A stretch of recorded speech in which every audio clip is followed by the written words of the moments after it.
Hello, welcome back to Project Mastery Podcast. We'll be covering integrated change control processing. Whenever a change comes in, you first need to assess the change as part of the integrated change control process.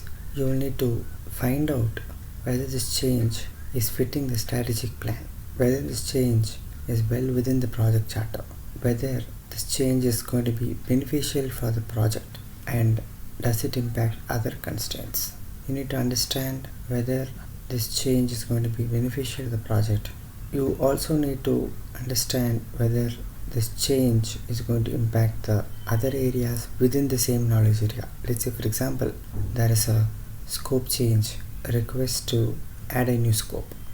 So you are going to check whether it is going to impact the other areas within the same knowledge area, within the same scope knowledge area. Let us take an example where we have a product where we have committed to deliver feature A and feature B, and we are in the middle of a project. There's a change request coming in to add a new feature called feature C. You are going to assess the change to see whether this particular change is going to impact the other two features called feature A and feature B. Does it make feature A more complex, or feature A would have been already completed? Is it going to create rework for feature A? Is feature B, which was a very simple feature, is it becoming complex because of feature C getting introduced, or the changes to dependencies? So you are going to check whether there is an impact to other areas of scope within the scope constraint for which you have a scope change request. The next step that you will need to do is you need to evaluate the change on the impact of other constraints. This is a very important thing. This is why we call this as an integrated change control. You are going to check whether it is having an impact on other project constraints. For example, when a scope is getting added, you are going to add resources which will add time. There is also a possibility of risk getting added because of resource getting added.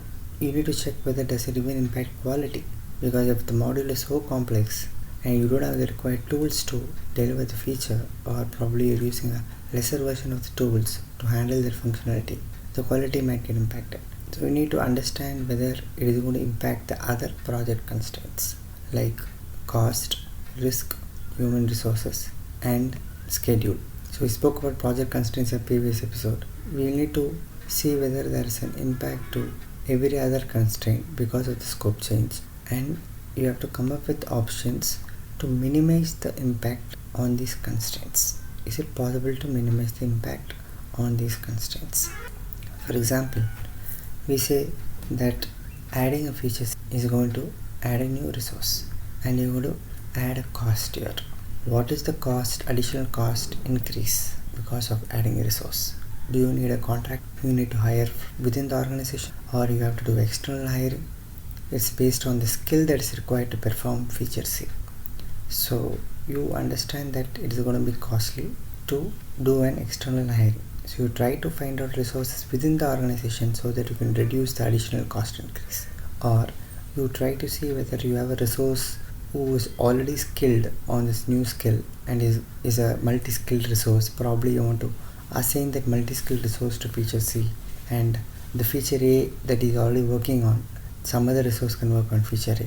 And how do you handle the transition so fast so that it doesn't impact schedule?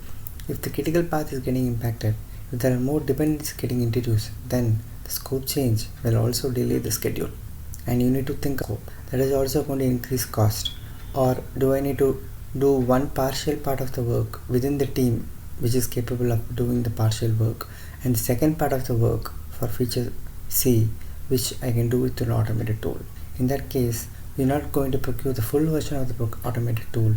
One version alone is what you will be procuring, because the second part of the functionality will be done by the team themselves. They do have the skills.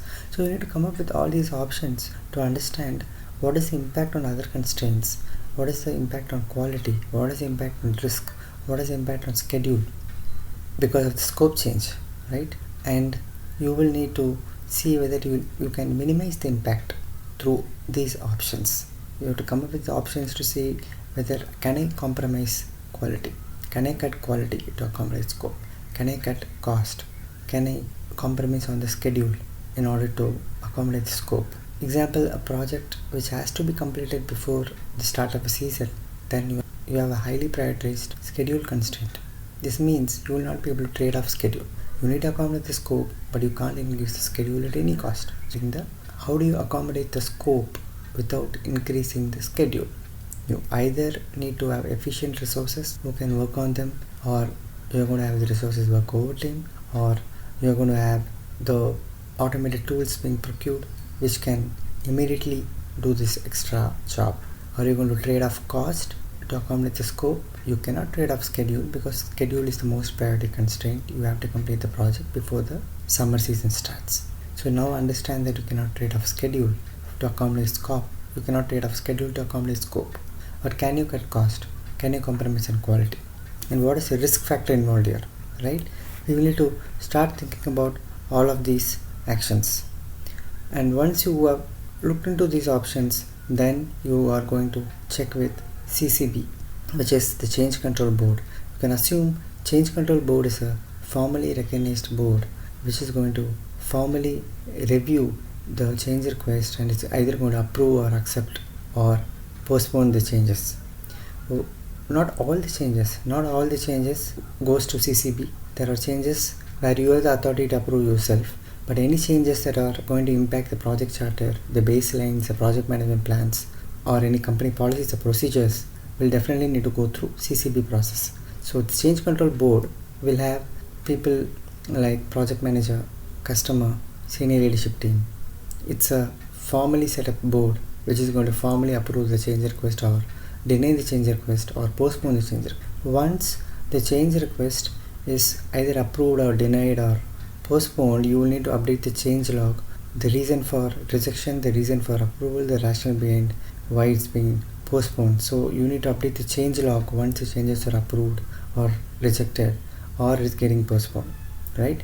Once you update the status of the change in the change log, what you need to do next is you will have to adjust the project management plan, the documents, the baselines as necessary.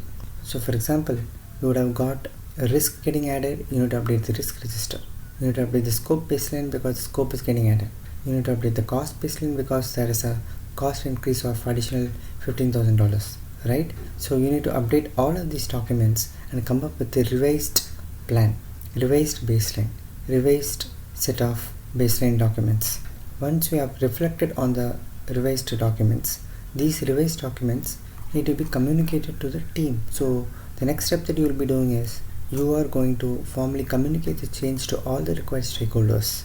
You are going to clearly communicate the change to the team so that the team will be able to pick up the revised documents, find out they will find out what is a new baseline, and they will work on the new baseline based on the new changes that have been proposed. The next step that you're going to do is to manage the stakeholder expectations. You're going to communicate the change to the stakeholders and you're going to keep them informed. You're going to let them know this change is being executed now by the team and there's no delay to it. We are on track. So you need to keep them engaged. We have come to the end of the episode. Thank you for tuning in.